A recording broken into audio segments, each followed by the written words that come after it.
ఇలాగా ప్రేమ పెళ్ళిళ్ళు చేసుకొని సుఖ సంసారం దాంపత్య జీవితం కొనసాగిస్తూ హ్యాపీ లైఫ్ చాలా బాగుంది అని అనుకున్న వాళ్ళు మీకు ఎవరైనా తారసపడ్డారు ఎప్పుడైనా?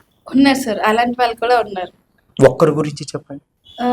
ఒక్కరి గురించి చెప్పాలంటే నాకు చుట్టుపక్కల ఉన్న వాళ్ళు చాలా మంది లవ్ మ్యారేజ్ చేసుకునే ఉన్నారు.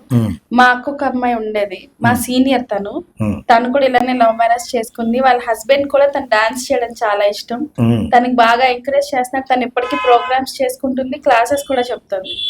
తను కొంచెం దూరంలోనే సెటిల్ అయింది, బట్ ఇప్పటికీ చాలా హ్యాపీగా ఉన్నారు. తనని చూసినప్పుడల్లా సరదా అనిపిస్తుంది నాకు. వాళ్ళు ఏ ఊర్లో ఉన్నారండి? ఇప్పుడు బెంగళూరులో ఉంటున్నారు. బెంగళూరులో ఉన్నారు. వాళ్ళకి పిల్లలు? తనకి ఒక ఆడపిల్ల ఉంది. ఒక ఆడపిల్ల. ఏజ్ ఎంత అండి పాపది?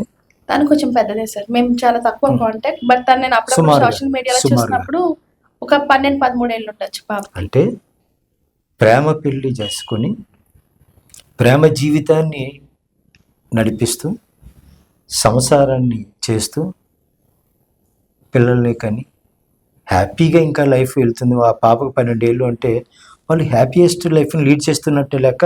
ఇలాంటి ప్రేమ పెళ్ళిళ్ళు చేసుకోవాలి అనుకునే వాళ్ళకి వాళ్ళు కూడా ఒక ఆదర్శమైన దంపతుల కిందే లెక్క. బాగుందండి. అయితే ఇక్కడ ఒక విషయం ఏంటంటే అండి, ప్రపంచం చాలా పెద్దది. ఈ అతిపెద్ద ప్రపంచంలో ప్రేమ అనేది ఎప్పుడు కూడా చాలా పెద్దది. దాన్ని ఎవరు ఏ విధంగా తీసుకుంటే ఆ విధంగా ఆ ప్రేమ అనే భావన వాళ్ళకి కలుగుతూ ఉంటుంది. ఎలా ఆలోచన చేస్తే అలాంటి ఆలోచన ఇస్తుంది కదండి. అంతే సార్. నా ప్రశ్న ఏంటంటేనండి, ప్రేమకి ఒక హద్దులు లేవు, దానికి ఒక కొలబద్ద లేదు, ఎలాగే ఉండాలని ఏమీ లేదు కదా.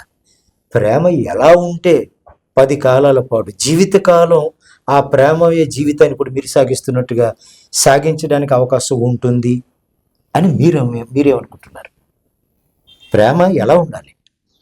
ఒక్కొక్కళ్ళు ఒక రకంగా ప్రేమ అనేది వ్యక్తం చేస్తూ ఉంటారు. అవతల పక్క వాళ్ళు తీసుకున్న దాన్ని బట్టి కూడా ఉంటుంది.